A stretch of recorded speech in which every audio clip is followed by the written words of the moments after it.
Nagbabala ang Civil Aviation Authority of the Philippines sa mga piloto na iwasan muna na magpalipad ng eroplano malapit sa Bulkang Mayon sa Albay.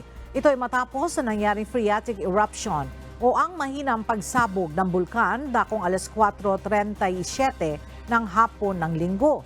Sa video na nakuna ng Philippine Institute of Volcanology and Seismology of PHIVOLCS, makikita na nagbuga ng makapal na apoy ang bulkan na umabot sa 1,200 meter ang taas mula sa bunganga nito.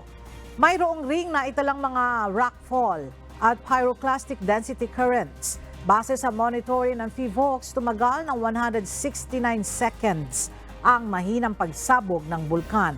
Tiniyak naman ng CAAP na nananatiling normal ang operasyon sa Bicol International Airport. Sa ngayon ay nananatiling nasa Alert Level 2 ang Bulkang Mayon.